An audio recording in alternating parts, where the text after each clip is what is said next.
So here we go. Leviticus chapter 1, verse 1, right here. The Lord called to Moses and spoke to him from the tent of meeting, or the tabernacle.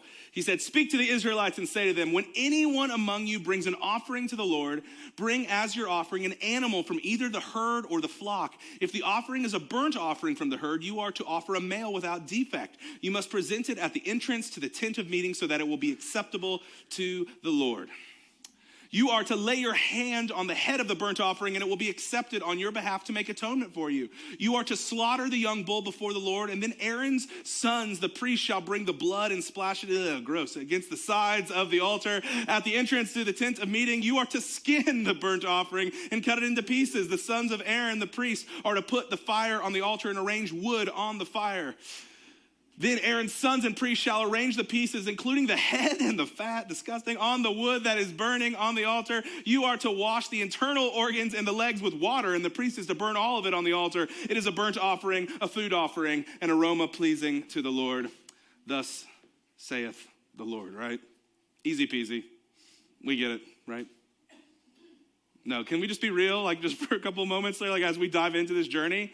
What in the world is going on, right? Like there should be all the lights on your dashboard should be going off with problems. Like, doesn't this sound, archaic and barbaric and like don't tell PETA about this at all, right? Doesn't this seem like it's going so far backwards? And if you're here and you're a Christ follower, you're like, the only thing I know about Leviticus is that I don't have to deal with any of this stuff anymore because of Jesus. And we have all of these thoughts and we think, what is this? I mean, this is the book of Leviticus is where reading the Bible in a year plans, they go to die. Because you read the first couple of books of the Bible and they're all exciting with stories, and you get to Leviticus and it seems like just a bunch of laws and rules, and you just like fall asleep into your Bible because it's just hard for us. What in the world is going on with this strange portion, these 27 chapters in the Torah, the first 5 books of the Bible that are in our Bible? Which leads you to the question you might be asking, the question that I think I had to answer as we are embarking on this journey is why Leviticus? Why are we doing this? Can't we just skip it? I mean, can't we just like get the gist and move on? There's a couple of reasons I want to talk about why we are going on this journey. Number one, Leviticus was central to Jesus. Jesus quoted Leviticus almost more than any other book of the Old Testament. Some of the things that Jesus said, like the command for us to be holy because God is holy. That's a quote from Leviticus. A great line from Jesus that we all love your neighbor as yourself. Guess where that memory verse comes from? It comes from Leviticus. And if Jesus is my rabbi, if he's my teacher, my Lord, then I need to pay attention to the things that were important to him. And Leviticus mattered to our Jesus. And so it should matter to us. Another reason why we're doing this, maybe it's just a little bit of an atonement for me, but I need to write something that I feel like I've done wrong as a pastor, as a preacher, as a minister, is I've kind of made Leviticus like the butt of a joke, kind of. Like I'll make the references to like, well, thank God for Jesus because now I can eat bacon. Take that, Leviticus. And like just sort of move on with this thing, thinking that there was no value in it. It was something for a group of people for a period of time, and there's nothing I can even learn from it about God and about the way that we're called to walk today. Then I thought to myself, maybe it's good to take my own advice. I challenge us as a church often to understand that the Bible was not written to us, but the Bible was written for us. And if that's the case, then we can understand things from this book. If we understand that original conversation between the author and the original audience, then we can learn things from that conversation. But we need to understand the original story, and then we can learn things about God and how we're supposed to walk from that. But maybe the main reason why I am geeked out to do this for the next 4 weeks, and I know some of you are like, I am not coming back. One of the main reasons is I think that the book of Leviticus, it answers some of the most compelling, deep human questions that you and I wrestle with, that we are still trying to figure out. I mean, things that matter for us in the American West in 2023 and beyond. I mean, I think Leviticus speaks to some of these things. Like, how do we order our society? How do we deal with power?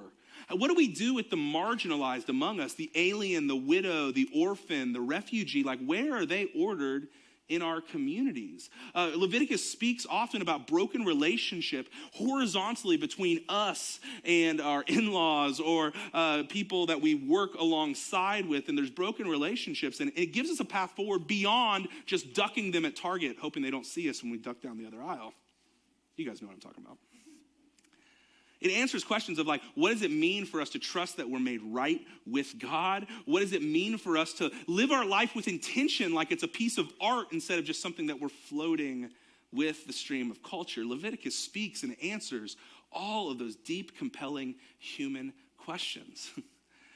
And I'd love to show you these next couple weeks, and as we go on a journey together to understand why this weird, ancient, barbaric, violent book actually was meeting people where they are and pulling us forward, because God has always been in the business of meeting humanity. He's always in the business of meeting you where you are and pulling you forward to a better day. So all that being said, if we talk about that ancient conversation between the author of Leviticus and the original audience, let's talk about what's going on. And before we get into what's going on in Leviticus, to set the stage, we got to talk about Genesis and Exodus, the things that come before it.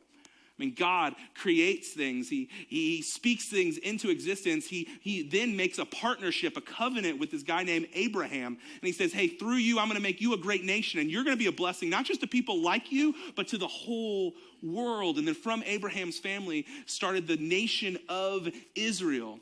And Israel are God's special people, his partners on this blessing mission. And things were going well for a while, and then came the rise of the Egyptian empire. And that's where we find ourselves at the end of Genesis into the beginning of Exodus. God's people are enslaved by the Pharaoh of Egypt, where they can't worship the way they were called to. They can't live in their own land. They're in hard labor camps. And check this out, we can't miss this, for 400 years. Every day, every night, Israelites in Egypt had one job, and that was to make bricks. Make bricks day in, day out for 400 years. And through this process, you can imagine 400 years and generation after generation after generation, you start to lose the plot about who you are, that you're maybe not God's special people, because if you were God's special people, where's God? And you start thinking that you're not human beings, but because you're living in slavery and hard labor, you're human doings. And they've been dehumanized. And it seems like all hope is lost, but in one of the most consequential verses in all of our scripture, in Exodus chapter 1, we hear that God heard the cry of the oppressed. After 400 years, God is going to step in and he's going to do something for his people. He sends Moses and his brother Aaron and miraculously sets all of these people free, maybe a couple million Israelites free from slavery. They're out of Egypt, but they soon learn that it's one thing to get out of Egypt. It's a whole other thing to get Egypt out of you. And they're traveling in the wilderness. They're traveling in the desert looking for the promised land that God has called them to. And it's in this moment, in Exodus 19, that God says, hey, we need to have a DTR. You guys know what that is? A DTR, define the relationship talk. God's like, hey, you've been my people, but it's been 400 years and maybe you've forgotten who you are. And so we need to have a defining talk about our relationship and who you are to me and what I'm calling you to be in this relationship. So right at Mount Sinai, before they get the big 10 Commandments, God speaks to Moses and the people. And he says this: you yourselves have seen what I did to Egypt and how I carried you on eagle's wings and brought you to myself. Now, if you obey me fully and keep my covenant, this deal, then out of all nations, you will be my treasured possession. It's a beautiful phrase. Treasured possession to this day in Jewish wedding ceremonies is what bride and groom call each other. God is saying that I'm basically going to get married to you. This is a serious relationship where we are going to be partners for life. You're my treasured possession. And he says, although the whole earth is mine, you will be for me a kingdom of priests. Notice he doesn't say a kingdom with priests. He says, Israel, my chosen people, my prized possession, you are going to be a kingdom of priests. Who's a priest? Everybody in Israel are called to be priests. We understand the word priest today. What do we think, right? We have lots of different images and pictures of different denominations and different ways of Christian faith, of Islam, of Judaism. We think of what it means to be a priest, but a priest simply is someone who stands between God and people, an intermediate an intermediary, someone who stands between God and people and appeals to God on behalf of people, helps people make sense of who God is and explains who God is with them, and facilitates a relationship between God and us. He says that my nation of Israel, you are called to be a kingdom of priests. All of you, this is your role. And this is important for us today as Christians, thousands of years later, because Peter, writing to a group of Jesus followers in the first century, he picks up on this language and he says that all Christians, everybody who's been touched by the mercy of God, hey, everybody, just for example, if you've been touched by the mercy of God, can you raise your hands? You raise your hands? Yeah, a lot of us, right? Most of us. We've been touched by the mercy of God. If we got breath in our lungs, it's us too. He says, you are called to be a royal priesthood. That's what he says about us. That's our job too, to be priests today, to live as priests. We're in line for this. But he says this to his ancient people after 400 years of slavery. I need to reprogram you, my friends, my people, my beloved. I need to reprogram you into a new way of being human. I'm going to reprogram you away from being a human doing to being a human being. I'm going to reprogram you to understand that I love you and you're going to be a nation of priests to help the whole world see who God is. But this is a problem, this reprogramming job. It's going to take some work. It's going to take some specific tools in the tool belt to make it happen. Many of us, like even that section of scripture we looked at earlier from Leviticus chapter 1, we look at it and we're like, oh, it's just so regimented, it's so strict, and it just seems like God is just so intent on like legalism and getting all the details right. But there's some intentionality behind this that I think we can actually understand. Many of us, like, we need more structure, we need more discipline than we like to admit if we're going to grow. You see, one of the reasons why there's so many rules and there's all these like systems to so many things is because when your life and when my life is chaotic, when it is out of order, when it is upside down, we don't need more freedom, we need more guardrails. And maybe you know somebody who's struggled with an addiction, someone who's spent some time in a rehab center and God's done amazing work in their life through a program in that way. Like, here's an example. When your life is upside down and it's out of order and it's chaotic and you're struggling with addiction, they don't check you in at the rehab center and say, hey, here's where the coffee is. I hope you enjoy the vibes. Get better. They don't do that. You know what they do? They give you a tight schedule. They give you a regiment. They give you, hey, this is when the lights are on. Here's when breakfast starts. And here's when you do your gratitude journal. And here's where you do your group project. Here's when you do your one-on-one counseling. Here's when you do your group therapy. Here's where lunch is. And here's what you do in the afternoon. They give you all this order because we need that when our life is chaotic and out of order. How much do you think the ancient Israelites' life was chaotic and out of order and they need to be reprogrammed from being in slavery for generation after generation after generation? They needed that. They needed to get Egypt and slavery out of them as much as they needed to get out of Egypt. I mean, not only that, but sometimes, and I think we experience this in other ways, like if you've ever been in a toxic relationship or you know someone who's been in a toxic romantic relationship or a marriage, like when they get out of that relationship, and I hope by God's grace that they do get out of that, it's almost like they don't know how to act in a healthy relationship. They meet someone who actually does what they say they're going to do, doesn't gaslight them, and actually is a partner with them to love them. And after that toxic relationship, they don't even know how to like receive it. They don't even know how to like receive love and grace from anybody because they've been so programmed by the toxic relationship. This is where God's ancient people of Israel are. They've been in such a toxic relationship with power and with their identity. They think they're slaves and they're just supposed to act that way. It's broken them down, so God gives them a new programming, a new way to think about their life in the same way that we need a new way to think about our life. But it's not only that, but they need to think about their relationship with God differently. I mean, God says that you're going to be a nation of priests. You're going to be my treasured possession. And then what happens is they're traveling through the wilderness. They're traveling through the desert, trying to find their homeland. God's presence dwells in that tabernacle, that tent of meeting. And God's presence is with them in the camp. And you better believe they were terrified to have God's presence near them because they were around the Egyptian lowercase gods all for 400 years. And they were capricious and unpredictable and violent. And they were vindictive. And they probably thought that God was like that too. And so God is going to reprogram them, meeting them where they are in their brokenness to give them tools to where they can grow and thrive and actually start to experience life to the fullest. Now, a little sidebar to our world today. Isn't that what we need to? Isn't that what a spiritual journey, a healthy spiritual journey is? To realize the broken places in our programming and how we're seeing ourselves, the world, and others, and then seeing how God is inviting us to a new way. But what's always amazing is God meets us in our mess, in our brokenness, and he invites us into a new way. But he's always pulling us forward. So from there, we can go actually to the text of Leviticus, because as one of my teachers, Marty Solomon, who's actually going to be here this next weekend, he talks about Leviticus is actually the owner's manual. It's the user manual for how to be a priest, for how to live life in this ancient world. And so they got to figure out, how are we supposed to do this? And so we get into Leviticus chapter 1, and we're told that it begins with 5 different offerings. The first 7 chapters describe 5 different offerings that God's people were invited to participate in. And actually, even inside of the word offering, you guys, there is radical grace. Now, we think offering, we think sacrifice, we go immediately in our Western mind to legalism. And I'm so glad we don't have to do that anymore. But inside of what an offering was to ancient people, there was grace and kindness. The word for sacrifice or offering is the word karbon. Karbon. Can you guys say karbon with me? 1, 2, 3. Karbon. Karbon is tied into the ancient Hebrew word of drawing close, drawing near.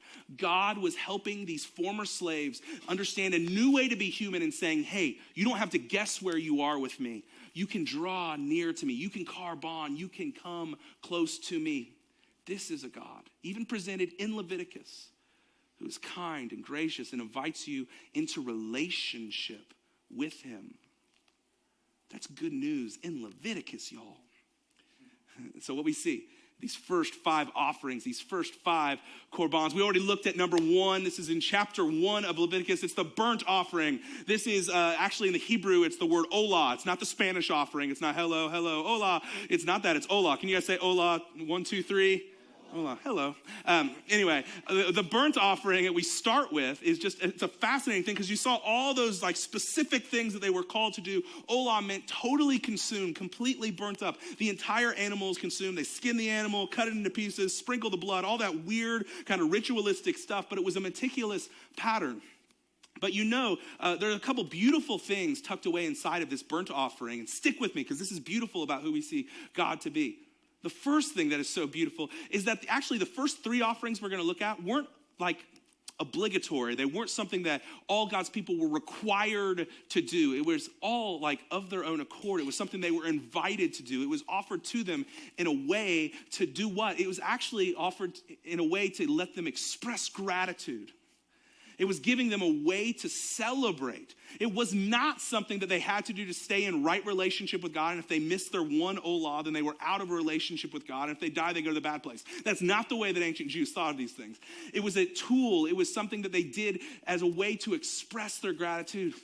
Many of us today, we express our gratitude in moments like jumping up and down at a sports bar when our team wins the game last second, or we sit around a table with friends with good food and good drink, and we celebrate and we laugh and we love those moments. In the ancient world, God meeting where they were, it was an act of a sacrifice. It was an offering. It was a cordon. It was this olah cordon. And there's another beautiful thing inside of all these instructions that we get that I just can't get over. You saw earlier, there was instructions for if it was from the herd or if it was from the flock. You had different instructions for what to do to these animals, if it was from the herd or from the flock. And then later on in the passage, you hear what you're supposed to do if it was a bird from the air, like a sparrow. Why is God giving meticulous instructions for all 3 of these different animals? Don't miss this, you guys. It's not because he wanted more sacrifices and he's an angry, vindictive God who just wants more animal blood on his hands. No, it's because he was making a way for people to draw close no matter what their socioeconomics. You see, to have something from the herd meant that you had a bull or you had a cow, and only wealthy people in the ancient world had that. If you had a sheep or a goat from the flock, it was a middle-class thing, and many people did, but there were people that didn't have a lot. But you know what? They could get a sparrow. They could get a bird from the air, and they could still draw close to God. This was God thousands and thousands of years ago saying that your socioeconomics, your bank account, your tax bracket does not affect your access to me. That's beautiful. That's good news in Leviticus, y'all. It's the olah, the burnt offering. It was giving them a way to show their gratitude for God and all that he did. It was something that they got to do. Chapter 2 of Leviticus, we get to the second offering. This is the grain offering, or what's called the mincha. And be careful, you don't want to hock a loogie in your person in front of you. But can we say min-ha together? 1, 2, 3, min-ha. That was good. There's a lot of saliva moving around in here. Glad COVID's over. Anyway. The grain offering. This was another way that it was given. This was a tool, something that was used for God's people to be able to express their gratitude and their worship to him and just their graciousness that they've received in their life. But what I find fascinating about the minha is this idea of the ingredients inside of this grain offering. We'll see this in Leviticus chapter 2, the first couple verses. When anyone brings a grain offering to the Lord, their offering is to be of the finest flour. This is important because most flour in the ancient world was coarse flour, and it took hours and hours and hours of extra work to get the flour to be fine. It took a lot of time. They are to pour olive oil on it. Olive oil in the Jewish mind, the Eastern mind, was something that represented a loving presence of God. So olive oil was a part of it as well. And then we're told they're supposed to put incense on it. You know, incense smells really good. Some of you, it takes you back to the 70s and some of your wilder days.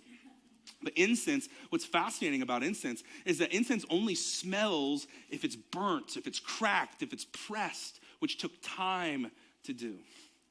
So we told these things about these ingredients, and you're supposed to do this and take it to Aaron's sons, the priests. The priest shall take a handful of flour and oil together with all the incense and burn this as a memorial portion to the altar, a food offering, an aroma pleasing to the Lord. Again, this is something that they got to do, a tool that God gave them so they could express their gratitude and to be able to express joy.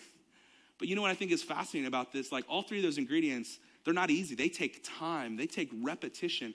You know what I think God is doing? God was giving his people all the way back then the understanding that they need to savor their gratitude. They need to sit and focus and spend time and intention remembering how God had walked with them, remembering the kindness of our blessings in our life that we so often take for granted. So make it the finest flour, put God's presence in it with the oil, and then make sure it takes a lot of time to burn the incense, to break the incense, so that we sit on it. Just like we learned last week.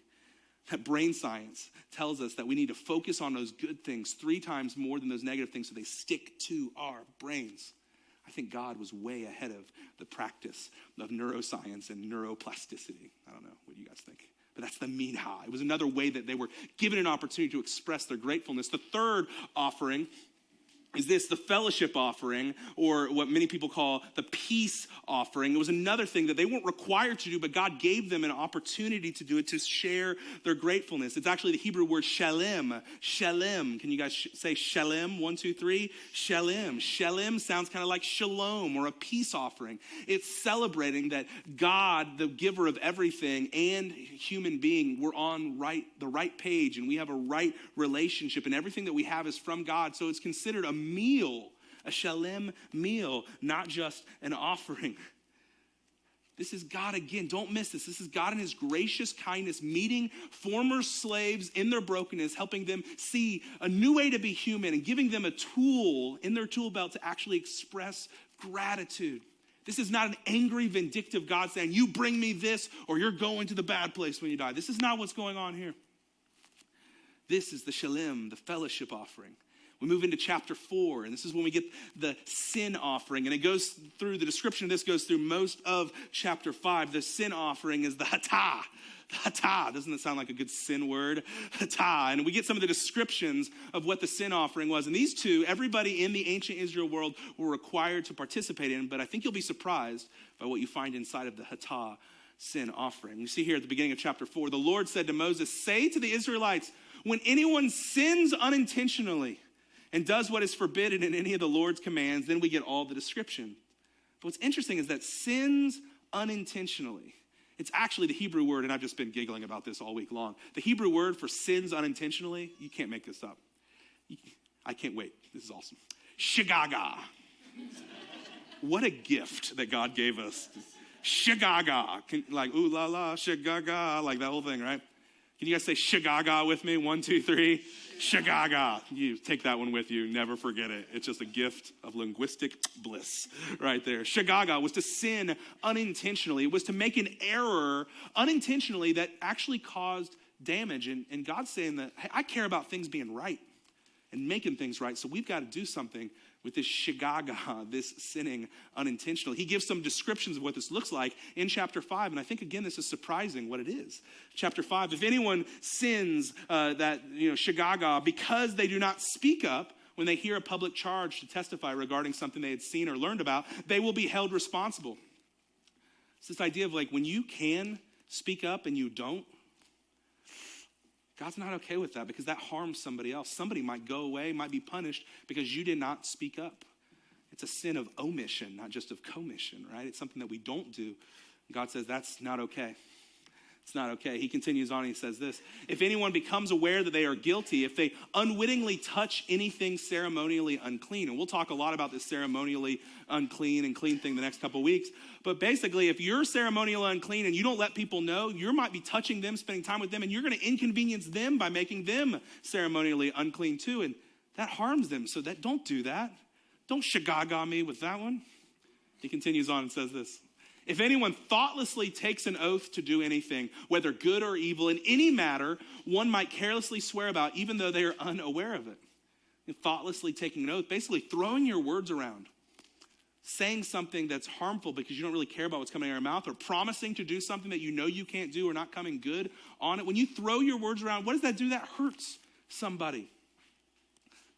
And God's not okay with that because God cares about that somebody. And so he says, I want you to make a way to make things right between them and you and me and you with this hatah offering. Again, notice how others central these commands are. It's not just all this whole vertical thing, but that's the fourth offering.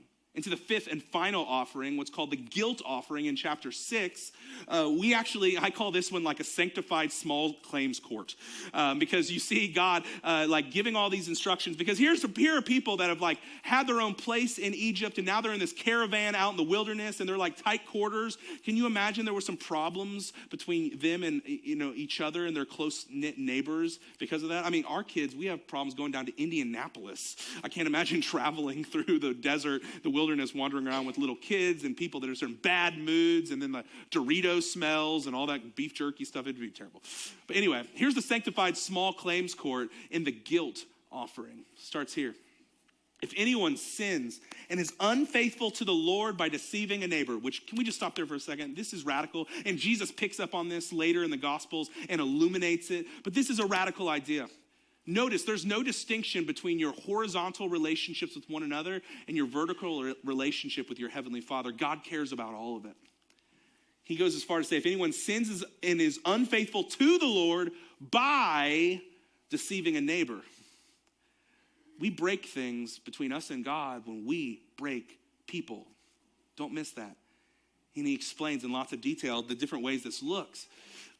When we deceive a neighbor about something entrusted to them or left in their care, about something stolen, or if they cheat their neighbor, if they find lost property and lie about it, if they swear falsely about any such sin that people may commit, when they sin in any of these ways and realize their guilt, they must return what they have stolen or taken by extortion, or what was entrusted to them, or the lost property they found, or whatever it was swore falsely about. They must make restitution in full, add a fifth of the value to it, and give it all to the owner on the day they present their guilt offering. Do you guys remember those judge shows like Judge Joe Brown, Judge Judy, The People's Court?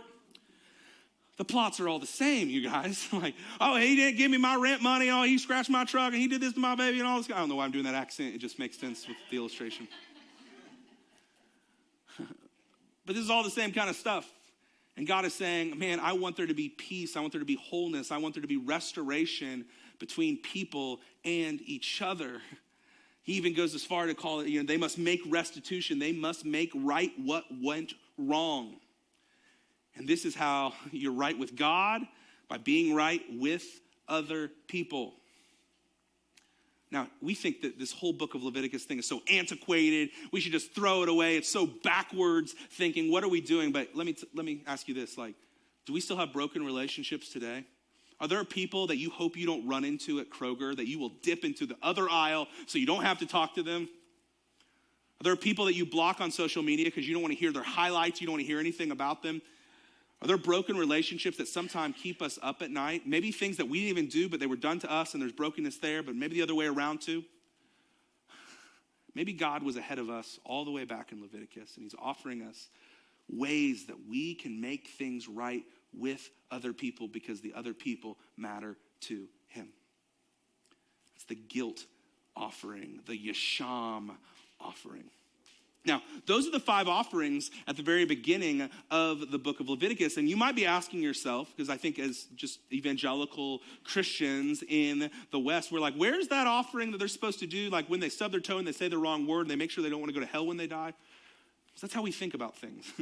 We actually think that Jewish people, they were living their lives in such a way to where they had to offer a sacrifice for everything wrong they ever did any moment, or they were out of God's family immediately. And we paint this weird, broad brush thinking that that Jewish people were works-centered and it was all about them having to work their way into God's good graces. But hear me, and this is a paradigm shift for many of us, and maybe some of the ways we've been taught. That's not what Leviticus shows us. What we're shown is a gracious God giving them ways to make things right, but never living with the anxiety of if they were in God's fold at all. Let me say it again. The book of Leviticus gives ancient Jewish people the tools to make things right between them and other people and to live in harmony with God and draw close to God. It does not make them into this works righteousness kind of thing to where they were living with the anxiety of if they were in God's good graces or not. You won't find it in Leviticus. Actually, you go back to the book of Exodus and we see how they lived in this security of God's love. And it was a part of a sacrificial system. It's actually pretty surprising to us. In Exodus chapter 29, Moses is starting the priestly order. And we see this. This is the sacrifice that ancient Jewish people made. This is what you are to offer on the altar regularly each day. 2 lambs each day, a year old. Offer one in the morning, 9 a.m., the other at twilight, which was 3 p.m. their time. For the generations to come, this burnt offering is to be made regularly at the entrance to the tent of meeting before the Lord. There I will meet you and I will speak to you. Then I will dwell among the Israelites and be their God. Check out the secure language inside of this for God's ancient people. They will know that I am the Lord of their God who brought them out of Egypt so that I might dwell among them. I am the Lord their God. Ancient Jewish people weren't walking around with this anxiety of if we're in or out, I need to do this, do more things so I get in. They weren't walking around with that. Each day they heard at 9 a.m. a bell rung, and they heard at 3 p.m. a bell rung, and they realized, we're so grateful for God's relationship with us and that we are part of his people. That's not what Leviticus is about, even though I think many of us were told that. I know I was. And I think that we're trying to find some place where ancient people's anxiety went, because many of us, we're walking around with guilt, with shame, with anxiety, with this am I in or am I out? This insecurity between us and God and with us and other people all the time. I think we walk around with it and it weighs us down and we don't slow down enough to even realize it. Hear me, if you've checked out through all the law stuff, please listen to this. We walk around with this insecurity all the time and this fear of what God thinks about us and where we are in relation to God. We have a guilty conscience if we know it or not, because things are not right between us and God, and they're not right with our coworkers, our parents, our siblings, and other people. Sometimes it looks like this, that we think that, God loves us because we look at what Jesus did. God, he has to love us, but we think God doesn't like us. He puts up with us. When he thinks about you, he doesn't smile. He does the facepalm thing. And we walk around with that being our identity, that, he loves us, but he doesn't enjoy us. We don't bring him joy. And that leads us with guilt. Sometimes we get caught in what I call a shame cycle. Guilt's one thing. Guilt's when you feel bad about something you did. Brene Brown says it this way, that shame is when you think that what you are is bad. Not this that you did something bad, but what you are is bad. And when we start to think that what we are is bad, we start acting and making excuses for doing things that bad people do. And then we just hate ourselves more, and we pull ourselves away from God, away from others, and away from what's really going on in our souls. They walk around with us, this guilt and this shame that we carry. Many of us, this guilty conscience thing, this insecurity, this fear thing, it plays in the way that we do our work. And we overwork and we put in way too much time and we get obsessed with our vocations. And we like to tell people it's because we want to provide for our family and we love our jobs. But there's a real blurry line. And underneath of it, we're trying to prove ourselves. We know that something is not right and we need to work to prove our worth. And that's why we put in the extra hours. That's why we make our identity in our job. This guilty conscience thing, this insecurity and fear, you know how else it plays out? It plays out when we compare ourselves to others. And it plays on two different ways. Sometimes we deal with our guilty conscience by comparing ourselves to people we think are worse than us. And we're like, well, at least I'm not like them. But it also, this guilty conscience, this fear plays out when we compare ourselves to others, when we're like, I can never measure up to that. We just go back into that guilt and shame cycle. Many of us, we're carrying around guilt and shame because of our horizontal relationships. Something that we said, something we did, something we left undone in a relationship to where we're ducking them at Target. And we have that little tinge of like the temperature rises when we see their name on the internet or when we see their car. And we're walking around with that and it's weighing us down. It's just weighing us down. And here's the other reality, like we're walking around with guilt and shame because we like to judge people by our measuring stick and how we judge what's right and what's wrong. But the reality is we can't even measure up to our own measuring stick. We can't live by our own rules and our own laws for ourselves. You know how I know this about you, even though I don't know you very well, is that when you go to a Mexican restaurant, you don't have 2 chips and salsa. You don't have 2 chips. You keep it coming. Even when you've told yourself, I'm just going to have 2, you don't. You can't live up to your own measuring stick and you're judging other people by it and you're feeling shame for what you're doing in the first place. We're walking around with so much fear, so much insecurity, and I'm telling you, it's all tied to the way you see God. And I think Leviticus is shouting to us, and the scriptures are shouting to us that we don't have to live with that kind of anxiety. That's not what was going on there. It's never what's been going on. You fast forward from Leviticus to the New Testament post Jesus' death and his resurrection, and early Christians are trying to understand how this all works together and how what Jesus had done completed that need for us to feel justified before God, and how there was this gift and he was like this ultimate sacrifice. The author of Hebrews in chapter 10 spells it out beautifully, talking about how, Leviticus was amazing for its time, but now Jesus has come and he's done even more, and he's opened the floodgates to all people. He says this in Hebrews chapter 10, we have been made holy through the sacrifice of the body of Jesus Christ once and for all. Something happened in us and for us because of what Jesus did once and for all. He says, day after day, every priest stands and performs his religious duties, talking about the slaughtering of that lamb at 9 and at 3 and helping other people with their other sacrifices, helping connect people with God. He says they stand and they perform every day over and over and over again. Again and again, he offers the same sacrifices which can never take away sins. He continues and says this, but when this Jesus, the high priest, the one true man, God-man, who can stand between us and God because he's both, when he had offered for all time one sacrifice for sins in his body at the cross, don't miss this, he sat down. Notice the contrast. Every ancient priest stands and performs his religious duties. Jesus, the last priest with the last sacrifice once and for all, sits down. It's like his priestly mic drop in this moment to say, check out what I'm up to. He sat down at the right hand of God, this one sacrifice for sins, once and for all. And then the author of Hebrews finishes his thought and she says, and since that time he waits for his enemies to be made his footstool, for his kingdom to fully come in fruition. For by one sacrifice he is made perfect. He has completed this whole sacrificial system forever for those who are being made holy, those who are in process to become like his son Jesus. Do you know what Leviticus is saying, and ultimately what Jesus' sacrifice is saying to you?